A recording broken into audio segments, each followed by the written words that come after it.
1200 دنوں میں بنائے جانے والا جہاز صرف 2 گھنٹے میں کیوں ڈوب گیا؟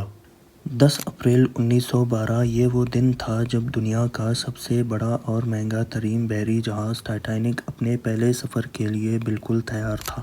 اس دن اٹلانٹک اوشن بے حد پرسکون تھا اور سمندری طوفان آنے کا دور دور تک کوئی چانس نہ تھا۔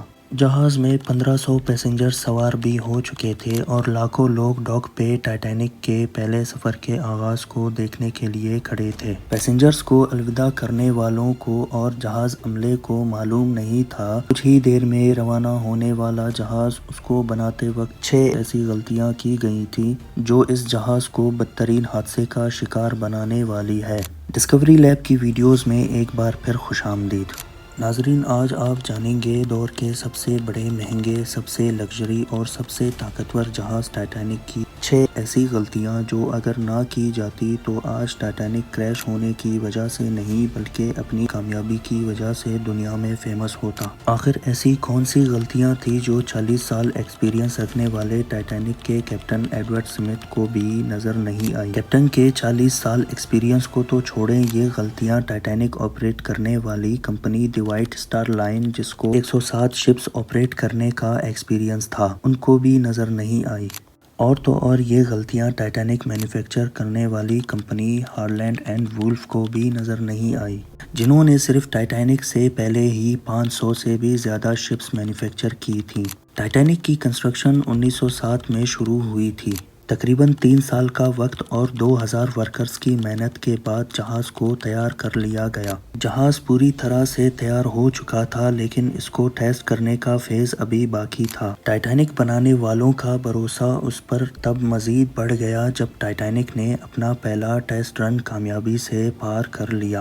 ٹیسٹ رن پاس کرتے ہی پوری دنیا میں مختلف اخبارات میں اس کی مارکیٹنگ کی گئی، جس کی ہیڈنگ تھی ان سنکیبل ٹائٹینک، یعنی نہ ڈوبنے والا جہاز بنا لیا گیا ہے۔ جہاز کا پہلا سفر انگلینڈ کے شہر ساؤتھ ہیمپٹن سے شروع ہونا تھا، جس کا دن 10 اپریل 1912 مقرر کیا گیا تھا اور جس کی منزل امریکہ کا شہر نیو یارک تھا۔ ٹائٹینک کے اکنامی پورشن میں سفر کرنے کی قیمت $30 جبکہ فرسٹ کلاس میں سفر کرنے کی قیمت $150 تھی۔ اس مارکیٹنگ کے نتیجے میں یکایک ساری ٹکٹس بک کر لی گئی تھی اور آخر کار وہ دن آ ہی گیا۔ اب ٹائٹینک اپنے پہلے سفر کا آغاز کرنے والی تھی۔ Mistake number 1۔ دوپہر کو ٹھیک 12 بجے ٹائٹینک نے اپنے پہلے سفر کا آغاز کر دیا اور ساتھ ہی ٹائٹینک کی غلطیاں بھی سامنے آنا شروع ہو گئیں۔ کیپٹن اسمتھ کو مالکان کی طرف سے ڈیڈ لائن مل چکی تھی کہ کسی بھی صورت میں 17 اپریل تک یعنی 7 دنوں میں ہی نیو یارک پہنچنا ہے۔ اسی وجہ سے کیپٹن نے جہاز کی رفتار شروع سے ہی بہت تیز رکھ دی تھی۔ یہ تھی ٹائٹینک کی سب سے بڑی غلطی۔ Mistake number 2۔ یہ 14 اپریل 1912 کی شام تھی۔ سمندر پر ہر طرف خاموشی اور دھند چھائی ہوئی تھی، جس کی وجہ سے ویزیبلٹی بھی کافی کم ہو چکی تھی۔ اسی رات ایک اور بحری جہاز جو کہ ٹائٹینک سے کچھ گھنٹے ہی آگے تھا، اس کے کیپٹن نے وائرلیس پر ٹائٹینک کو سمندر پر تیرتی ہوئی چٹانیں یعنی آئس برگ کے بارے میں وارننگ دی تھی۔ ایکسپرٹس کا ماننا ہے کہ یہ وارننگ کم سے کم بھی 6 بار دی گئی تھی۔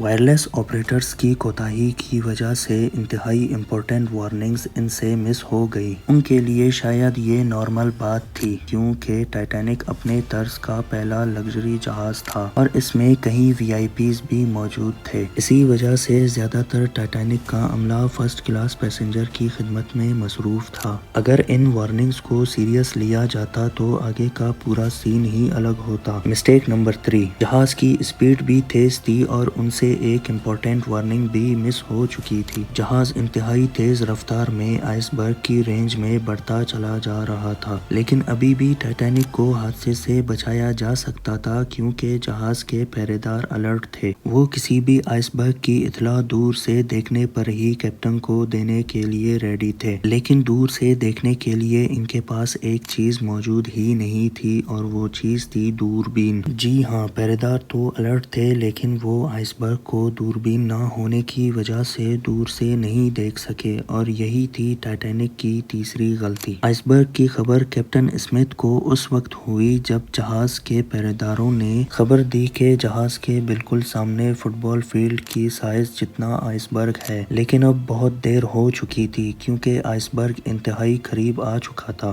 مسٹیک نمبر 4، کیونکہ اٹلانٹک اوشن میں شپس کو ایسے آئس برگز کا سامنا کرنا پڑتا ہے جس کو بڑے بڑے بحری جہاز آرام سے ہینڈل کر لیتے ہیں۔ شاید کیپٹن اسمتھ نے بھی یہی سوچا تھا۔ آئس برگ کی خبر ملتے ہی کیپٹن نے جہاز کے انجن کو بند کرنے کا حکم دیا، ساتھ ہی ٹائٹینک کا رخ بدلنے کا بھی آرڈر دیا۔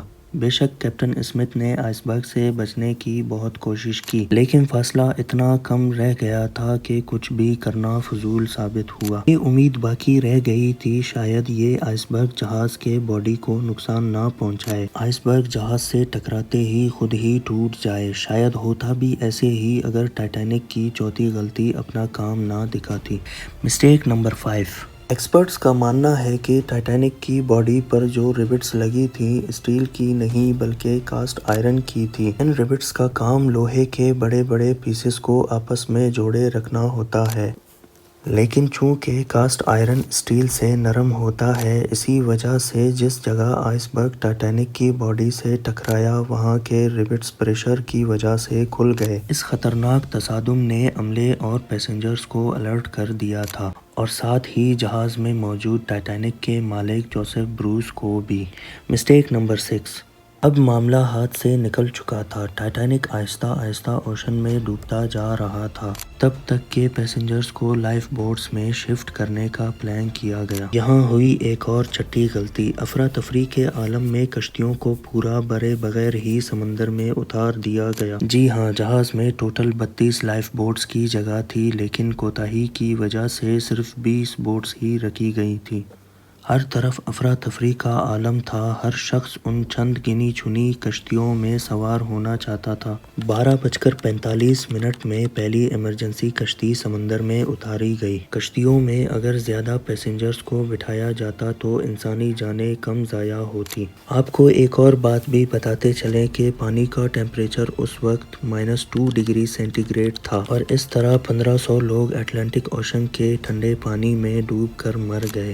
امید ہے ڈسکوری لیب کی یہ ویڈیو بھی آپ بھرپور لائک اور شیئر کریں گے۔ ملتے ہیں اگلی شاندار ویڈیو میں۔